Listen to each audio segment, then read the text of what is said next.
గత వైసీపీ ప్రభుత్వ హయాంలో హిందూ సంప్రదాయాలను అపహాస్యం చేసే విధంగా జగన్మోహన్ రెడ్డి పాలన చేపట్టారని తణుకు ఎమ్మెల్యే అరిమిల్లి రాధాకృష్ణ అన్నారు. గతంలో తిరుమల తిరుపతి వెంకటేశ్వర స్వామి ఆలయంలో పాలకులు సైతం తిరుపతి లడ్డూను పూర్తిగా కల్తీమయం చేశారని విమర్శించారు. అత్తిలి మండలం బల్లిపాడు మదన గోపాల స్వామి దేవస్థానం నూతన ధర్మకర్తల మండలి అభినందన సభలో ఆయన పాల్గొని మాట్లాడారు. తిరుపతి లడ్డూలో రసాయనాలు వినియోగించి కల్తీ నెయ్యి వాడారని నిర్ధారణ అయిందని చెప్పారు. ఇలాంటి దుర్మార్గమైన పాలన అందించిన వైసీపీ నాయకులు అప్పటి అధికారులు సైతం పరకాళ్లలో డబ్బులు సైతం నొక్కేశారని విమర్శించారు. అన్ని వ్యవస్థలను నాశనం చేశారని అన్నారు. కూటమి ప్రభుత్వం ఏర్పడిన తర్వాత అన్ని వర్గాలకు న్యాయం చేసే విధంగా అభివృద్ధి సంక్షేమాన్ని పరుగులు పెట్టిస్తున్నారని అన్నారు. హిందూ దేవాలయాలకు ట్రస్ట్ బోర్డులు ఏర్పాటు చేసి అభివృద్ధి చేయడానికి చర్యలు చేపట్టామన్నారు. రాష్ట్రంలో అన్ని మతాల వారి విశ్వాసాన్ని కాపాడే విధంగా ముఖ్యమంత్రి చంద్రబాబు నాయుడు, ఉప ముఖ్యమంత్రి పవన్ కళ్యాణ్, ప్రధానమంత్రి నరేంద్ర మోదీ, మంత్రి నారా లోకేష్ సారథ్యంలో కృషి చేస్తున్నట్లు చెప్పారు. ఇప్పటికే తణుకు నియోజకవర్గంలో 11 దేవాలయాలకు సంబంధించి పాలక వర్గాలు ఏర్పాటు చేస్తున్నామని తెలిపారు. మదన గోపాలస్వామి ఆలయ ట్రస్ట్ బోర్డు అధ్యక్షులు గారపాటి వెంకట సుబ్బారావుతో పాటు కమిటీ సభ్యులు ఎమ్మెల్యే రాధాకృష్ణ అభినందించారు. అంతకుముందు అత్తిలి మండలం బల్లిపాడు గ్రామంలో సొసైటీ ఆధ్వర్యంలో నిర్మించిన వాటర్ ప్లాంట్ ను ఎమ్మెల్యే ప్రారంభించారు. ఈ కార్యక్రమంలో కూటమి నాయకులు, కార్యకర్తలు పాల్గొన్నారు. దేవస్థానం నూతన ఆలయ వర్గానికి కార్యవర్గానికి కార్యక్రమానికి అతిథులుగా వచ్చేసిన 11 మంది సభ్యులతో ఈరోజు నియమించుకోవడం జరిగింది. దానికి సంబంధించి మనకి అధ్యక్షులుగా గారపాటి వెంకట సుబ్బారావు గారు అలియాస్ బాబ్జీ గారు అలాగే ఇవ్వడం జరిగింది. ఇందులో 3 బీజేపీ సభ్యులు, 3 జనసేన సభ్యులు, 1 బీజేపీ సభ్యులు, అలాగే 6 తెలుగుదేశం సభ్యులు, 1 టెంపుల్ మనకి దేవస్థానానికి ఉన్నటువంటి పండితులు. సో ఈ విధంగా 11 మందితోనే కూడా కమిటీ నియమించుకోవడం జరిగింది.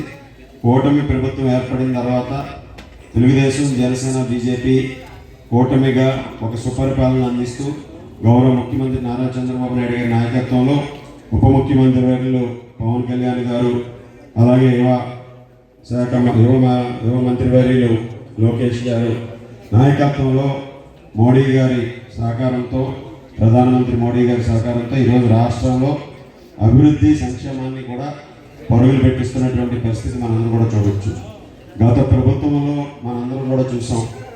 ఎన్నో దేవాలయాల మీద దాడులు జరిగి హిందూ సాంప్రదాయాన్ని ఏ విధంగా అపహాస్యం చేసే విధంగా జగన్మోహన్ రెడ్డి పరిపాలన, వైఎస్ఆర్ కాంగ్రెస్ పరిపాలన సాగిందో మనందరం కూడా చూసాం. సో ఆ విధంగా అటువంటి పరిస్థితుల్లో మనందరం కూడా చూసాం. ఎన్నో సంఘటనలు జరిగినాయి.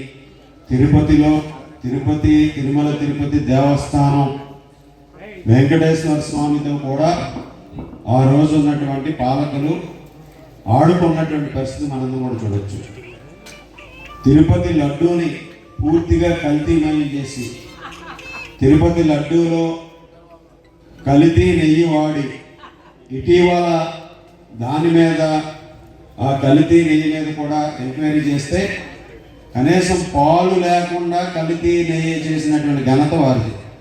రసాయనాల ద్వారా కల్తీ నెయ్యి చేసి ఆ నెయ్యిని తిరుపతి లడ్డూకి వాడారనేది ఈరోజు అనేక నివేదికలు, ఈరోజు సిబిఐ ఎంక్వైరీ పెడితే దాని ద్వారా కూడా బయటకు వస్తున్నటువంటి నిజాలు. అంతటి దుర్మార్గమైనటువంటి పరిపాలన అందించారు. అదేవిధంగా వెంకటేశ్వర స్వామి పరకామణిలో డబ్బులు కూడా కొట్టేసినటువంటి పరిపాలన సాగించినటువంటి పరిస్థితి. అలాగే అనేక దేవాలయాల మీద మనకి ఇక్కడ ఉన్నటువంటి అంతర్వేది లక్ష్మీనరసింహ స్వామి రథం సంఘటన కానీ, అలాగే విజయనగరంలో రామతీర్థం సంఘటన కానీ, ఈ విధంగా అనేక దౌడలు చేసే విధంగా ఆ రోజు పరిపాలనలో ఎక్కడా కూడా ఇటువంటి అవకతవకలకు అవకాశం ఇచ్చి అటువంటి వారిని ప్రోత్సహించి ఈరోజు అన్నింటినీ కూడా వ్యవస్థలన్నింటినీ కూడా నాశనం చేసినటువంటి పరిస్థితి.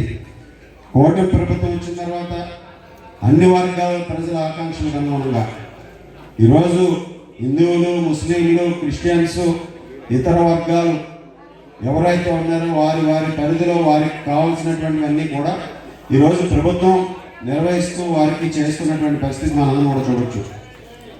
హిందూ దేవాలయాలకి ట్రస్ట్ బోర్డులను ఏర్పరిచి దేవాలయాలన్నీ కూడా ఈరోజు చక్కదిద్దాలని ఆలోచించగలుగుతున్నాం. అలాగే ఈరోజు మనందరం కూడా చూసాం, తిరుపతి దేవాలయంలో ఏ విధమైనటువంటి అవకతవకలు జరిగినాయో దాని మీద కూడా ప్రభుత్వం సీరియస్గా తీసుకుని ఈరోజు వాటిని కూడా పరిగణలో సరిదిద్దడం జరుగుతుంది. మనందరం కూడా చూసాం, ఈరోజు ఎటువంటి పండుగలు వచ్చినా ఎటువంటి ఈ ప్రభుత్వం హయాంలో పెద్ద ఎత్తున వాటన్నిటినీ కూడా భద్రతాపరంగా అన్ని చర్యలు తీసుకుని అందరికీ కూడా ఈరోజు సౌకర్యాలు ఉన్న విధంగా కూడా చర్యలు తీసుకుని కార్యక్రమాలు చేయడం జరుగుతుంది.